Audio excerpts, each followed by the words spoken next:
ikintu ukwiye kumenya aka kanya ntabwo ikiruta ntabwo ari uko abantu bakubona, ahubwo the best things you have to know ni uko weho wibona, uburyo wibonamo, uburyo wubakamo ibintu byawe. Kubera ko abantu b'iki gihe turagoye pe, turagoye ku buryo utashobora gushimisha umuntu uramwubaha ahubwo bagatangira kukwitinjije. Umuntu umukorera ibyiza akagenda akavuga ati shamana uyu muntu se yamfashije iki, ariko kiriya ntiyakimfashije kandi wamufashije mu bushobozi wari ufite.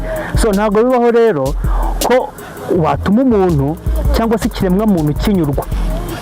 Niba wumva ushaka gufasha umuntu, mufasha udakeneye inyungu izakugarukira, mufasha udakeneye ikindi kintu kizakugarukira. Bikore nkawe, ube nkawe.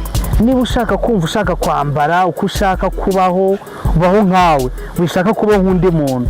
Kubera ko niba utegereje ko uzashimisha umuntu, ntabwo bizashoboka. Ujye witondera, umuntu ntagukunda ujye ubimuhera agaciro kandi ubyubahe, ahubwo ntukabigire imbunda yo kumurasisha amarangamutima ye, cyangwa se ngo wumve ko wamusuzugura. Hari abantu umuntu akunda bagatekereza ko ari ikigoryi, bagatekereza ko nyine kuba umuntu yagukunze akakubaha akakwitaho ari ikigoryi, ari umuntu wagusariye. Ariko ubyemera neza ko uwo muntu akwiriye agaciro mu buzima bwawe ari uko uhuye n'undi muntu akakwereka ko atakwitayeho, akakwereka ko nta gaciro yaguhaye, nibwo wongera kugaruka. Kandi hari igihe ugaruka wa muntu yarahinduye ibitekerezo, nawe ugasanga ntabwo akiri muri wa murongo bitewe n'uko yaguhaye agaciro ntiwakamuha, yaragukunze ntiwabibona, ntiwamukunda. So umuntu nagukunda si ngombwa ko umukunda, ariko ni byiza kumwubaha kandi ukamwubahira kuba agukunda. Ntugatekereze ko ntacyo uri cyo, kandi nanone ntugatekereze ko usobanuye ibintu byose. Hari abantu bagira ubushobozi runaka bagatekereza ko bashoboye ibintu byose, ahubwo buri munsi buri gihe ujye utekereza ko hari icyo uri cyo gishobora kuzatuma ugera kuri byinshi, gishobora kuzagirira umumaro sosiyete, gishobora kuzatanga urugero mu bandi, cyangwa se kigatanga nyine urugero mu bagukurikira mu buzima bwawe bwa buri munsi mu isi muri rusange. Umubyeyi w'umumama iyo agutwite aba yumva ko igihe yakubyaye azaba abyaye intwari, azaba abyaye umucunguzi w'umuryango cyangwa se wa famiye. Ariko in this time ntabwo ariko bimeze, bitewe n'uko turi kurushaho kuba injiji no kugira ibyo twemera no kugira ibyo duca amazi, bigatuma impamvu umubyeyi abyara umwana igenda irushaho guta agaciro. Umubyeyi abyara umwana kugira ngo abe umucunguzi w'umuryango, umucunguzi w'ubuzima bwabo, abe yanahaba ndetse no mu gihe na se yatabaruka akaba ari wa muntu wafata inshingano akita kuri famiye, by'umwihariko ku bahungu. So umubyeyi w'umumama abyara umwana kugira ngo azamuheshe ishema, amwambikisha agatimba. Ariko bitewe n'uko turi kurushaho kugira ibintu tugenda dupinga bishingiye ku muco, umwana w'ubu aravuka, waba uri umuhungu amafaranga wagakwiriye gufashisha famiye ukayajyana mu biyobyabwenge, ukayajyana mu nzoga n'itabi ndetse n'indaya. Ndetse nawe mukobwa, wa muco wagakwiye kuzaguhesha ikamba, wagakwiye kuzatuma mama wawe yambara ikamba ry'umubyeyi warezwe neza, wareze neza, ukajya mu kabari bakagusambanya, ejo ukabutwayenda, cyangwa se bikakwangiriza icyizere cyo kuba hari umugabo wakakubonye nka mutima w'urugo, nk'umuntu wagakwiye kubaka urugo.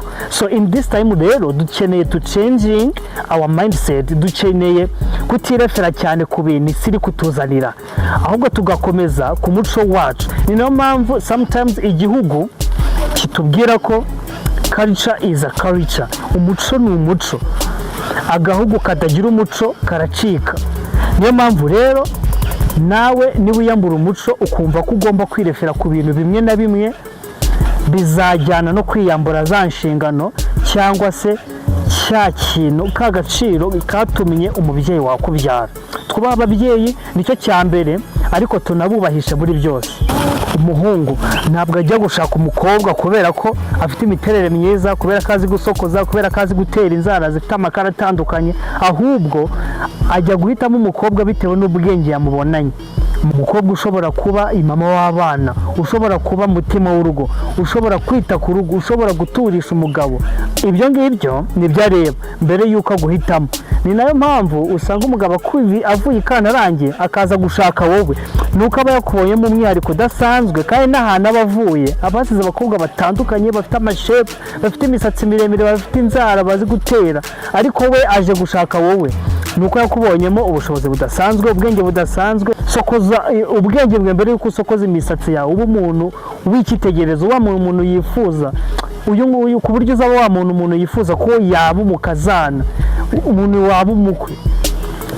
Nibyo bizakugira umuntu udasanzwe, nibyo bizagutuma uba ugira amahitamo runaka, bizatuma umuntu uvuye ikantarangiza akaba ari weho ahitamo. Fata agapapuro wandikeho ibintu byose ushaka kubona ko muzabana, uvuge ngo uwo tuzabana agomba kuba yujuje ibi n'ibi. Niba ushaka umugabo mwiza, umusore uri handsome, nyine umugore mwiza physically, uteye neza, usa neza, byandike. Ushaka umusore muremure w'igikara uri handsome, it's okay, ntabwo ari bibi kwifuza, ariko andika ibyo ushaka byose, amafaranga, citizenship ya Amerika, umushahara ungana gutya. Niba ushaka umusore ufite imodoka, it's okay, byandike kuri list. Uvuge ngo ndashaka umusore ufite inzu niyo yaba y'ibyumba 2 gusa, ariko ari yanjye, sinshaka umusore, sinshaka gukodesha. Byandike byose. Hanyuma nurangiza ufate ikaramu, aho wanditse kuri titire ibyo uwo tuzabana agomba kuba yujuje, unyuzemo akarongo, hanyuma imyitwarire yawe niyo igena imico yawe, imico yawe ikagena iherezo ryawe. Ni ukuvuga ngo uko witwara bigena imico yawe ya buri munsi. Uko umuntu yakureba akavuga ati uyu muntu afite umuco, afite amahame, afite discipline, afite iki, ibyo rero biza kugena iherezo ry'ubuzima bwawe. Ari nayo mpamvu ukwiriye kujya witondera ibitekerezo byawe, kuko bibyara amagambo yawe akabyara ibikorwa byawe, ibikorwa byawe bikabyara imyitwarire yawe, imyitwarire yawe ikabyara kumenyera cyane ibyo witwaramo. Kumenyera cyangwa se akamenyero kakabyara imico yawe. You have to think about. Nta kintu kibabaza cyane umugore nk'iyo agerageje kuganiriza umukunzi we cyangwa se umugabo we ku myitwarire ye imubabaza buri munsi, aho kumutega amatwi no kumwumva, agatangira kumwereka ko ari ufite ikibazo. Mu gihe rero utumye umugore atangira gutekereza kuri ibi bibazo, ese ni njye woroshye mu marangamutima? Ese ni njye ukabya? Cyangwa icyiza nuko nakwicecekera? Amaherezo birangira n'ubundi atangiye kwicecekera, kubera ko urashaka ko akumva, ariko wowe ntabwo ushaka ko kumwumva. Umugore rero ntabwo atangira guceceka kubera ko atakigukunda cyangwa se atakitaye ku mubano wanyu, ahubwo atangira guceceka kubera ko yamaze kwizera no kumva ko amarangamutima ye ndetse n'uko yiyumva bitagifite agaciro mu gihe abikubwiye. Iki kintu rero ugomba kucyitaho hakiri kare mbere y'uko aceceka burundu, kubera ko umugore iyo yamaze gutangira kwiyumva nk'aho ari wenyine, nta muntu umutega amatwi, mu gihe abonye undi muntu ushobora kumutega amatwi birangira agiye. Niyo mpamvu iki kintu ugomba kucyumva, ukajya wumva umugore wawe ndetse ukanamutega amatwi, kuko iyo birangiye abonye undi muntu wo kumwumva ndetse no kumutega amatwi, aragenda, kubera ko abagore bakunda abantu babumva. Keep in your mind. Biroroshye cyane kwisanga mu rukundo rw'umugabo, ariko siko buri umwe wese umugabo yakunze ko bashobora kugirana ejo hazaza, cyangwa se bakubakana ubuzima bari kumwe, cyangwa se yamubera umugore. Nkeka ko icyo kintu muzakibona kenshi ku bagabo, ugasanga umuntu yari umutipe mwiza ukundwa n'abakobwa benshi, ariko ukabona yashatse umugore uri difference y'ibyo ngibyo. Ibyo ngibyo rero umugabo igituma ashobora guhitamo umugore bashobora kuzagirana ejo hazaza, akenshi usanga nta hantu gihuriye n'amarangamutima abantu bo bashobora kubonesha amaso cyane. Umugabo aba akeneye wa mugore ushobora gutuma yumva ari safe, wa mugore uzashobora kuzakarumva situation yiwe y'urugo, wa mugore ufite ubwenge, wa wundi usenga, wa wundi wiyubaha akanakunda abantu.